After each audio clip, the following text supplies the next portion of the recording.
Christmas அன்னைக்கு கன்னியாகுமரியில் நடக்கிற டாப் செலிப்ரேஷனை போட்டில் கடலுக்குள்ளே போய் டிஜே போட்டு ஆட்டம் போட்டு வேற லெவல் வைப் பண்ணுறதா மறக்க முடியாத எக்ஸ்பீரியன்ஸாக இருக்கும். எவ்வளோ சார்ஜ் பண்ணுறாங்க லாஸ்ட்டில் சொல்கிறேன். வணக்கம் மகளே, நான் உங்கள் ஜோ. கிறிஸ்மஸ் அன்னைக்கு நானே என் ஃப்ரெண்டு சரணம் போட்டிங் போகிறதுக்காக குளச்சல் ஃபிஷிங் ஹார்பர் போயிருந்தோம். ஆல்ரெடி ஒரு ரவுண்ட் அடிச்சுட்டு மக்களை இறக்கி விட்டுட்டு அடுத்த ரவுண்டுக்கு ரெடியாக இருந்த ஒரு போட்டில் ஏறிட்டோம். டெக்கரேஷன்லாம் பண்ணி டிஜே செட்டப்லாம் போட்டு வேறு லெவலில் தரமாக ரெடி பண்ணியிருந்தாங்க.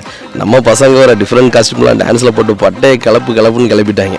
கடலுக்குள்ளே போகிறப்போ சின்ன சின்ன போட்டில் வந்த பசங்க நம்ம கூட சேர்ந்து ஒரே வைப் தான். அப்படியே லஞ்சுக்கு சிக்கன் பிரியாணி, தயிர் உள்ளி, சிக்கன் 65 கொடுத்துருந்தாங்க. கடலை மிதந்துட்டு டான்ஸ் ஆடிட்டு சாப்பிட்ட ஃபீல்லாம் வேற மாதிரி. அது அப்படியே முட்டம் பீச் போயிட்டு அங்கேயும் ஒரு ரவுண்ட் அடிச்சுக்கிட்டு ஃபுல்லாக ஆட்டம் தான் பசங்க கூட. கிறிஸ்மஸ் அன்னைக்கு மட்டும் அலோவ் பண்ணுற அந்த ரைடுக்கு எந்த ஒரு சார்ஜுமே கிடையாது, எல்லாருக்குமே ஃப்ரீ தான். பெரிய போட்டில் போனால் குளச்சல், முட்டம், சின்ன முட்டம், தேங்காய்பட்டினம் இந்த மாதிரி ஃபிஷிங் ஹார்பர் போயிட்டீங்கன்னா கண்டிப்பாக கூப்பிட்டு போயிடுவாங்க.